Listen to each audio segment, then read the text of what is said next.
Welcome to the third episode of Graceway's 50th anniversary podcast. In the last episode, we talked to Pastor Roy Anderson, longtime pastor of Sauk Prairie Evangelical Free Church through the 80s and the 90s. And today we have the privilege of having another conversation with a longtime employee during that same time, his wife, Hilder. Hilder served as a church secretary for many, many years, working right alongside of Pastor Anderson and serving the church and serving the Lord faithfully. And we're excited to hear her perspective of her time at Graceway today. Hilder, how are you? I'm doing fine. It's been a good day, and it's amazing to be talking to Shane, one of our young kids, back away many years ago, but now here he's interviewing me. That's a great privilege, Shane.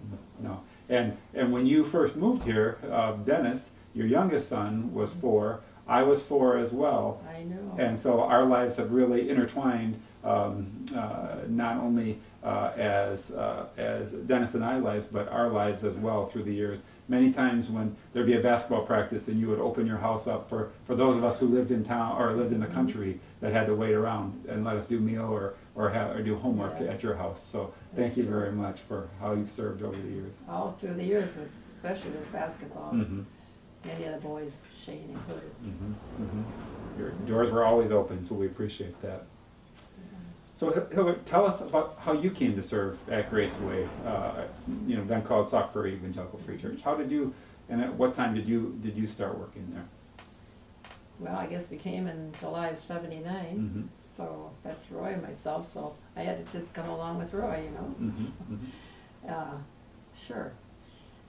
So I guess, like Roy mentioned, we were in other churches throughout the years. And, my background was in teaching, grade school, before we were married, so that bent for me of teaching and music with children in school kind of just carried through to our ministry at Sauk Prairie, and including music.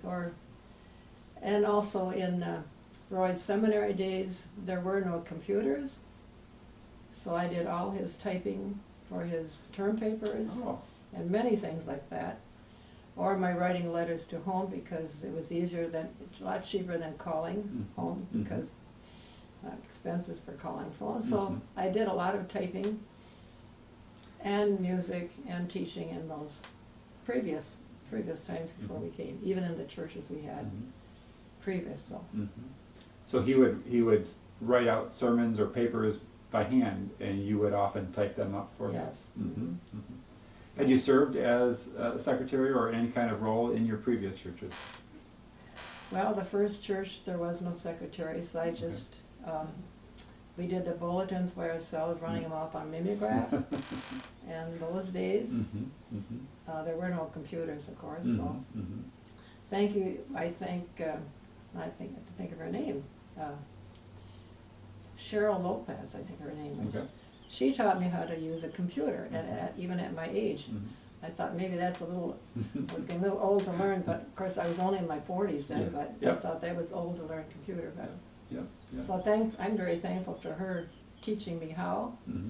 And from that time on, then I used the computer to do bulletins or the newsletters or the annual reports.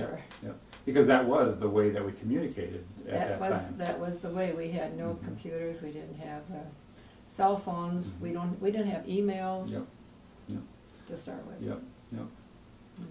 How long did you serve as church secretary? Well, it seemed like when we came, there was somebody typing the bulletins, and I'm not sure who that was. It was I really don't remember, and not right away, but I did start then just typing there was no secretary. At least a paid secretary, so I just typed up Roy's bulletins in the church. So probably back in the early 80s, and until, and off and on, I had help with secretarial work. For instance, when the newsletters came out, or folding bulletins, I had help with people from church. Grace Stoll was one of them, and many others too. They would come in and fold the bulletins, especially as our church got larger. I mean, to do 200 bulletins or whatever it was, that was or our children would help too. So there was others that helped too. Yeah. I think of their names. Yeah. It's wonderful to have help. Yep. And the annual report, that was put together by the people who gave me the information to put in the annual reports, and which they do today probably too. Yep. No organization is successful. You have the people out front, but you need the people behind the scenes. And you mentioned as we got bigger, there certainly was just more details and more things to organize, and like you said, just more bulletins to fold even. More bulletins. Yeah. And we didn't have emails even to ask people, would you send an email about your next situation you wanted in the bulletin, or because there was not. So I did a lot of phone calling in those days. No, I didn't even think about that. Yeah, this, things in the moment, that phone calls. You had to call them, and we did also have a prayer chain that came along. And I don't know if I organized that or helped with that too. There's a lot of help with many people that served alongside of the need for a secretary. Yeah. They say that leadership doesn't happen in a vacuum, that leaders need someone around them. And so how did you and Pastor Roy handle, as you were his main cheerleader and encourager and those things behind the scenes, and yet you worked together as well? How did you balance that working relationship with your personal marriage? I was only a part-time secretary. I was not full-time, maybe 3. And so between times we had our times together, and we were so close to the church that Roy would come home for lunch every day, except there was exceptions for conferences. So we had that time at noon, just us kids were off to school. And that was a special time. And many evenings Roy was gone for meetings, as you know, as a pastor, visitation. But we did take vacations, which was good. The church allowed us a 2-week vacation, and that gave us more time to focus on our family. I think those were good. Those were good things. That we never did have a sabbatical, but 2-week vacation off and on was a great thing for her. Even attending the national conferences, we would camp with somebody's trailers or campers, and made that a special family time. So there's ways that you were able to weave in that. When we talked previously, before this, you mentioned a special vacation that you got to go on. Can you talk about that trip, a little bit, when you went to Israel? Well, yes, the church, that was our 15th anniversary, our 15th wedding anniversary. And a surprise, and I surely don't remember who organized that trip, and I can still see that big chart on the wall with an airplane from Sauk Prairie to Israel, and as the money came in, they moved the plane closer to Israel. And so that time alone was a blessing for Roy and myself, because now when I read the Bible, or that just, I can see where Jesus lived, where he taught, where he was crucified, even Jerusalem, or when he was up in Nazareth, or so Israel is a very real place that Jesus lived, and that it made the Bible come alive for both of us, really. Yeah. Picture that. So Just from that visit, you were able to. From that visit, it was a very good tour, and even Roy had, when we stopped at places, he would read the scripture. They had different people read the scripture, and here we are, right where Jesus was. So that it was a very important trip. At the church, very thankful for the church for providing that trip. Certainly had given countless hours, and like you said, nights when your husband would be home and you'd be with the kids by yourself or dealing with those pieces. So I'm glad that was able to happen. Sunday mornings is always interesting for a pastor's family, because Roy was over to church in his study by probably 7 in the morning, and I had the 3 kids to get ready, and which many of you have to get your children ready for Sunday school church.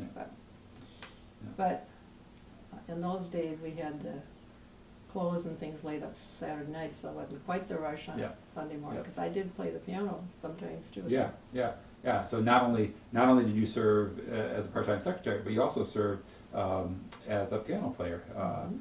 And when did you learn how to play piano? Well, that goes way back. Mm-hmm. My mother was musical and played the piano, and she thought, because we were four girls, Okay. and thought we should all have piano lessons. Mm-hmm. We had a great piano teacher from Chicago that lived in our area, way up in Ashland area. Yeah. So I had piano lessons for 8 years. Okay. And by then, our little church up there, the main piano person wanted to drop out. So at 16 years old, I'm playing for the church up there until I was married. Yep. So I did play the piano a lot in those days. I'm not a great piano player, but I love to play, and I love the words that go with singing. Mm-hmm. It's just not the music, but it's what you're, the song that goes with it. So then, of course, all through the years of Watoma, those early years, I helped play the piano there, traded off, and that's true even Sauk Prairie. I didn't play the piano all the time either. Yep. And the seminary days was different because I didn't have a piano in our trailer house. Mhm. We lived in a trailer home.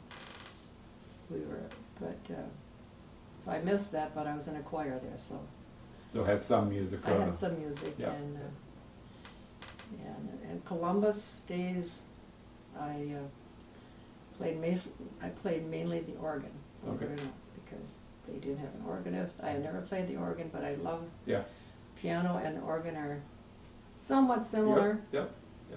But even when we came to Sauk Prairie, I played the organ a little bit to start with, which I almost forgot about. But I'm thankful for Joy Polfus and Mary Wilhelm and your mom, of course, Diane, and Sue Baker came along to play, and there were others too. If I've forgotten them, I'm sorry. But so I think we considered ourselves a team. I didn't want to be the main piano player, but we all joined in, and it was a blessing. Do you have a favorite song that you like to play? Well, after 50 years, I have a lot of favorites, but I was playing some the other day. I was supposed to go over there on the piano, but well, turn your eyes on Jesus, and this world goes strangely dim. And I did like a lot of songs about heaven, because that's our final place to sing and play, sing to the Lord. So, songs about heaven, also songs about challenge for ourselves. So, Amazing Grace is an old, for many people, Amazing Grace, that we are saved. I think that's our message of music. That's the music. Now, as you've talked, I've got that. Turn your eyes to and the world will grow strangely dim, and that just. And we look in the glory of His face, something like that. Just the powerful, as you said, it's not just about the melodies and the tune. It's about the powerful words that are behind that, and how that can even help us grow in our faith and provide courage or encouragement and comfort.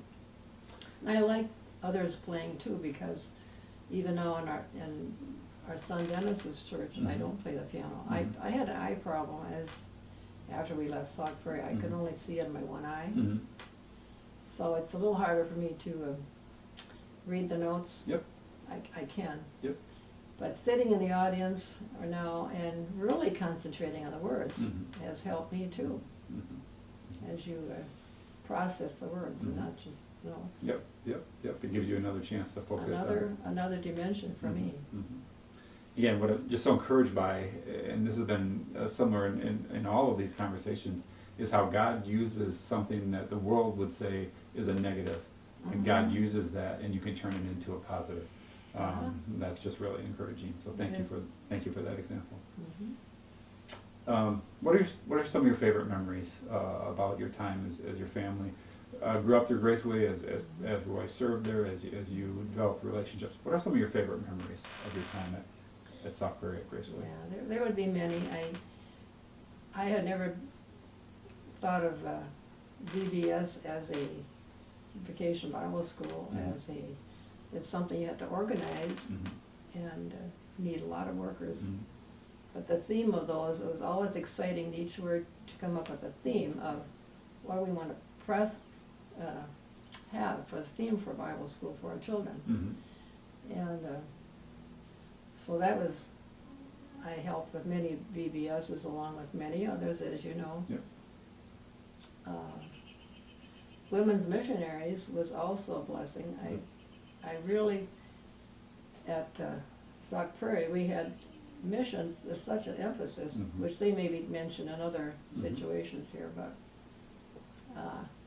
we had the blessing of having many missionaries in our home for lunch, dinner, overnight, or whatever.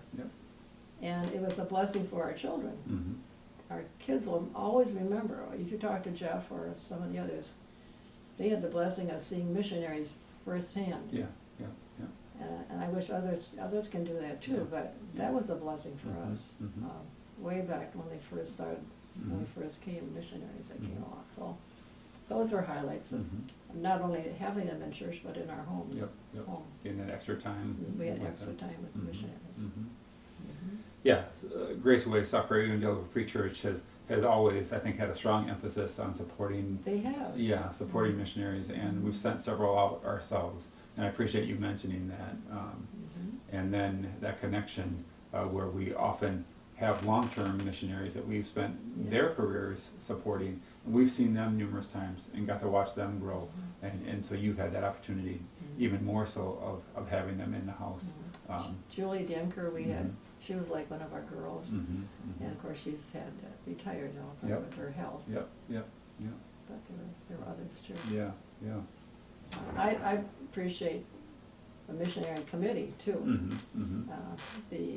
The faithfulness they have had through the years. Joyce Kesnick, of course, Vera Sprecher now has passed on, and Dick and Joyce, and I guess there's Jim and Colleen and others. I forget them all, but they were such a team through the years promoting missions, and we trust many will pick up the baton. Of helping with that, because that gives you a sense of missions, not just where we are, which is very important these days, but beyond our church. Beyond our four walls, beyond our community. It gives you a vision of the world. Yeah, Jesus doesn't say just love your neighbors who live right next to you. You know, and when we widen that scope, it does. It gives you a big picture of the Jesus mission. Roy gave us a little bit of an update. Give us more details about you and your life and your family. I am very much more at home since we've retired, but there's much to keep in touch with, as you say, our family, our children, our great-grandchildren, children. There's always concerns about their salvation and their walk with the Lord, so we want them to know the Lord and follow Him too. So I think Melody and Brian and their church, they are involved a lot with Bible studies and music. Jeff now and Kim. Jeff is a head elder in his church in Milwaukee. He could be a preacher, I told him sometimes. He likes, excuse me, and Ron and Julie are involved with youth ministry in their church up in Appleton, and go on retreats and things like that. So, of course, Dennis and Betsy are here with the children. Yeah, and we look forward to hearing more from Dennis in our next episode, as he has taken that.